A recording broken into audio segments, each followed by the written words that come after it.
বৰপেটা জিলাৰ গুৱাহাটী পথৰ বিধ্বস্তৰ পথ অতিশ্বৰ ৰাইজ পথটোত দৈনিক সৃষ্টি হৈছে ইটোৰ পিছত সিটো দগা মৃত্যুদূতলৈ পৰ্যবেক্ষিত বৰপেটা দোলাখাল ৰামপুৰ গুৱাহাটী পথৰ বিভিন্ন গাঁতত পৰিণত সৰু বৰ দুৰ্ঘটনা সংঘটিত হৈছে। পথৰ দুৰৱস্থাৰ বাবে দুৰ্ঘটনাত বহু লোক আহত নিহত হৈছে। পথটোৰ ভেল্লা নগাঁও চেঙা গড়েমাৰী ৰামপুৰ মোকালমো আদি ঠাইৰ বিভিন্ন অংশ চৰাচীৰ্ণ হৈছে। দৈনিক হাজাৰ হাজাৰ যান বাহন গুৱাহাটীলৈ অহা যোৱা কৰা এই পথটোৰ পয়ালগা অৱস্থাই জীয়াতু ভোগাইছে সাধাৰণ জনতা। পথটোৰে যাতায়াত কৰি সাধাৰণ জনতাই এক প্ৰকাৰ জীৱনৰ ৰিস্ক ৰবলগীয়া হৈছে। জমৰ চেতনা ভুগিছে যান বাহনৰ চালকৰ লগতে ছাত্ৰ ছাত্ৰী সাধাৰণ লোকে। মুখ্যমন্ত্ৰী হিমন্ত বিশ্ব শৰ্মাক উৎসৱৰ পূৰ্বে পথটো কিছু মেৰামতি কৰি দিবলৈ কাটৰ অনুৰোধ জনাইছে ৰাইজে। বৰপেটা চেঙাৰ পৰা লাচিত বেয়ানৰ report, north east frontier news.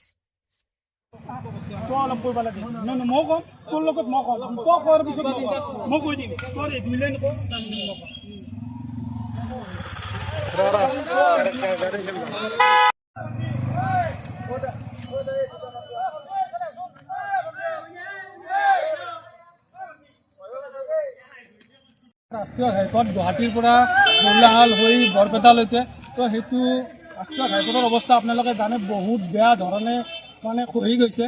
তো যাৰ ফলত আমাৰ যিখন ৰামপুৰ আছে, ৰামপুৰৰ ওচৰতে জনতা হাইস্কুল আছে, তো জনতা হাইস্কুলৰ আগত এনেকুৱা ধৰণে গাঁথা হৈছে যাৰ ফলত যোৱাকালি প্ৰায় 11খনমান ই-ৰিক্সাৰ লগতে গাড়ীও মানে পাল্টি গৈছে। তাৰ আগতে বহুত এনেকুৱা ধৰণে বাইক চাৰিচকীয়া বাহন লগতে বাইকো এক্সিডেণ্টত বহুত ডেকা ল'ৰা বা বয়সস্থ মানুহৰ ক্ষতিগ্ৰস্ত হৈছে। যাৰ ফলত আমি বামনগুৰি গাঁৱত আজি ডেকা ল'ৰা উঠি আহিছোঁ। আজি যিহেতুকে বিশ্বকৰ্মা পূজা, তো বিশ্বকৰ্মা পূজা সকলে বন্ধ হৈছে। গোটেইকেইটা ডেকা ল'ৰা আমি বহুদিন আগৰ পৰা ভাবি আছোঁ যে এইখিনি কাম কৰিম।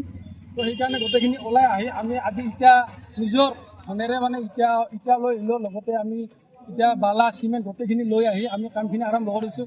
চৰকাৰে মানে অলপ চাব লাগে এইবিলাক, মানে এনেকুৱা যদি ৰাস্তা ঘাইপথবিলাক ইমান বেয়া হৈ থাকে। তো আমাৰ ওচৰতে এখন স্কুল, তো স্কুলখনত মানে ৰাতিপুৱা ল'ৰা ছোৱালীবিলাক আহে। তো বাই চান্স যদি কিবা এটা অসুবিধাৰ মাজতে মই গম পাইছোঁ স্কুলৰ ল'ৰা ছোৱালীৰো বোলে ক্ষতি হৈছে। তো সেয়ে আমি মানে ডেকা ল'ৰা গোটেইকেইটা আমাৰ ৰাতিপুৱা 9টা বজাৰ পৰা আমি আগবাঢ়ি এতিয়াৰ পৰা 8টা মানে বাজিল। তো আজি গোটেইখিনি কাম শেষ কৰি দিয়া বুলি ভাবিছোঁ। সেইখিনি আৰু মই ক'লোঁ আৰু যাতে মানে সকলোৱে আগবাঢ়ি আহক। য'ত যিকোনো ধৰণে বেয়া ৰাস্তা আছে যাতে সকলোৱে আগবাঢ়ি আহি ঘৰৰ ওচৰত, যিহেতুকে চৰকাৰে যদি আগবাঢ়ি নাই আমি হ'লেও আগবাঢ়ি আহিব লাগিব। তো মানুহে মানুহৰ বাবে আমি আগবাঢ়ি আহি আমি কাম কৰিব লাগিব। সেইখিনিয়ে মই ক'ব লগা।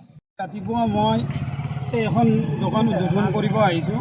সেই দোকানখন উদ্বোধন কৰাৰ পিছত দেখিলোঁ এজন লোক আহিছে, পিলপিলিত কুঁহিয়াৰ লৈ আহিছে। কুঁহিয়াৰ লৈ আহি এই গাঁথাটোত পুৰা একদম কুঁহিয়াৰে এটি পাল্টি গৈছে গাড়ীখন পাল্টি যোৱাৰ পিছত আমাৰ গাঁৱৰ 2-4জন লোক আহি উঠাই দিছে, গাড়ীখন উঠাই দিছে।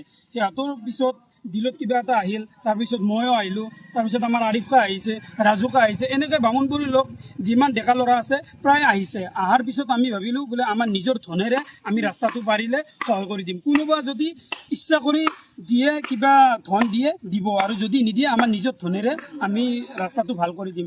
আৰু এই বিষয় লৈ আমি চৰকাৰক আহ্বান জনাওঁ যে ইয়াত এখন স্কুল আছে, জনতা হাইস্কুল ৰামপুৰ। এই জনতা হাইস্কুল ৰামপুৰ বহুত ল'ৰা ছোৱালী আছে। এই ল'ৰা ছোৱালীৰ ক্ষেত্ৰত যাতে সতৰ্ক হৈ যায়। এই ল'ৰা ছোৱালী দিনটোত প্ৰায় পিলপিলি 4-5খন দিনটোত ইয়াত পাল্টি যায়। সেইকাৰণে আমি চৰকাৰৰ প্ৰতি আহ্বান জনাইছোঁ যাতে ৰাস্তাটো অতি শীঘ্ৰে আমাক অলপ মানে মেৰামতি কৰি দিয়ে, যে এইটোৱে আহ্বান জনালোঁ চৰকাৰৰ ওপৰত।